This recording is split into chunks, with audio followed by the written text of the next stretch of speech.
தென் மாவட்டங்களில் மழை பாதிப்புகள் சற்றே ஓய்ந்திருக்கும் நிலையில் இன்றைய வானிலை நிலவரம் குறித்த தகவல்களை வரைகலை விளக்கத்துடன் வழங்க இணைகிறார் எமது செய்தியாளர் அஞ்சலி. நன்றி பிரியா. நேயர்களுக்கு வணக்கம்.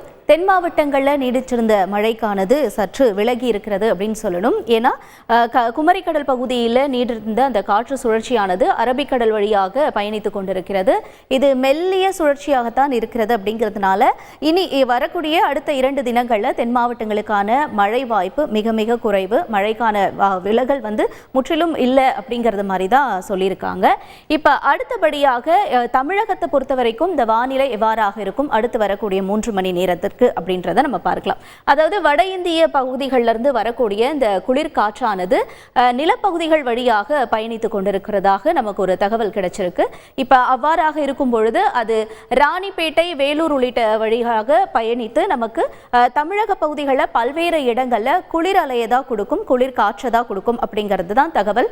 காலையில ஒரு 9 மணி நிலவரப்படி குளிரலையாக இருந்து அதற்கு அடுத்தபடியாக நமக்கு மதியம் ஒரு 10 மணிக்கு மேல அதற்கு அடுத்தபடியாக ஒரு 2 மணி வரைக்கும் கொஞ்சம் வெயிலாக இருக்கும். அதற்கு அடுத்தபடியாக திரும்பவும் நமக்கு வான மேகமூட்டத்துடன் இருக்கும். அது குளிர் காற்றுக்கான ஒரு அறிகுறியாகத்தான் தென்படும். இவ்வாறாகத்தான் இன்றைய வானிலை பொறுத்த வரைக்கும் அடுத்து வரக்கூடிய மணி நேரங்களில் முழுவதுமாகவே இருக்கும் என்று சொல்லப்படுகிறது.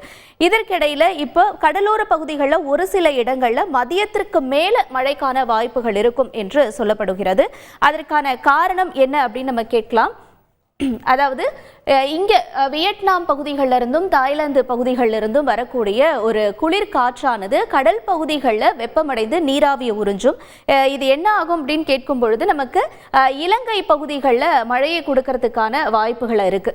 ஏற்கனவே யாழ்ப்பாணம், மன்னார், திருகோணமலை, அம்பாறை, கண்டி உள்ளிட்ட இடங்களில் கண்டியினுடைய சுற்றுவட்டார பகுதிகளில் மழையை பொழிஞ்சுக்கிட்டு இருக்கு. இது மதியத்திற்கான நிலவரமாக நம்ம பார்த்துக்கிட்டு இருக்கோம்.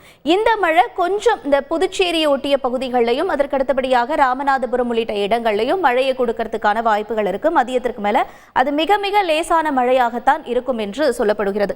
மற்றபடி இன்றைய நாளை பொறுத்தவரையில் சென்னை, வேலூர், காஞ்சிபுரம், திருவள்ளூர், நாகப்பட்டினம் உள்ளிட்ட எல்லா பகுதிகளிலுமே நமக்கு காலையில 9 மணி வரைக்கும் பனி இருக்கும். மதியத்திற்கு மேல கொஞ்சம் வெயில நம்ம உணர முடியும். அதற்கு அடுத்தபடியாக மீண்டும் மதியம் 3 மணிக்கு மேல இந்த பனி என்பது மீண்டும் ஆரம்பிக்க தொடங்கிவிடும் அப்படிங்கிறதா பொதுவான கருத்தா இருக்கு. நம்ம கிட்ட நிறைய பேர் இலங்கையில எவ்வாறாக இருக்கும் இந்த மழையினுடைய தாக்கம் அப்படின்னு கேட்டுக்கிட்டு இருக்காங்க. இப்ப இலங்கையை பொறுத்த வரைக்கும் மதிய வரைக்கும் எல்லா இடங்களிலுமே ஒரு மிதமான மழை இருக்கும். மதியம் ஒரு 3 மணிக்கு மேலாக குறிப்பாக சொல்லக்கூடிய இடங்களா இருக்கிற ரத்தினபுரி, அவிசாவளை உள்ளிட்ட இடங்கள்லையும், நுவரெலியா, பதுளை, பண்டாரவளை உள்ளிட்ட இடங்கள்ல இன்று மழைக்கான வாய்ப்புகள் அதிகமாக இருக்கிறது. ரத்தினபுரியும் அதை சுற்றுவட்டார பகுதிகளில் இருக்கக்கூடிய இடங்கள்ல இன்று இடி மின்னலுடன் கூடிய மழைக்கான வாய்ப்புகள் இருக்கும். அதாவது குறிப்பாக சொல்ல வேண்டும் என்றால் எலேகோடா உள்ளிட்ட இடங்களையும் எங்கேரிய உள்ளிட்ட இடங்களையும் ஒரு அதிதீவிர மழைக்கான வாய்ப்புகள் இருக்கு மதியம் 4 மணிக்கு மேல. அதே மாதிரி நாவலப்பிட்டி, கம்பளை உள்ளிட்ட இடங்கள், கண்டி, தொடர்ந்து அடுத்தபடியாக புட்டாலா உள்ளிட்ட இடங்கள்ல கண்டிப்பா இன்று இலங்கையில தெற்கு மற்றும் வட மாகாணங்கள்ல மழை இருப்பதாக நம்ம அறிகிறோம். குறிப்பாக யாழ்ப்பாணம் பகுதியில் நிச்சயமா இன்று மதியத்திற்கு மேல ஒரு தீவிர மழையை எதிர்பார்க்கலாம் அப்படிங்கிறதா இன்றைய வானிலை கொடுக்கக்கூடிய ஒரு தகவலா இருக்கு. தமிழகத்தை பொறுத்த வரைக்கும் குளிரலை இருக்கும். இலங்கையை பொறுத்த வரைக்கும் மழையை எதிர்பார்க்கலாம். இதுதான் அடுத்து வரக்கூடிய ஒரு 2 தினங்களுக்கான வானிலையா இருக்கும். திரும்ப அடுத்த மழை எப்போது ஆரம்பிக்கும் அப்படிங்கிற கேள்வியும் இருக்கு.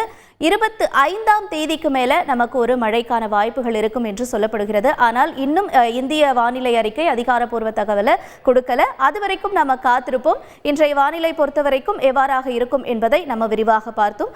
தொடர்ந்து செய்திகளை பிரியா வழங்குவார். நன்றி அஞ்சலி.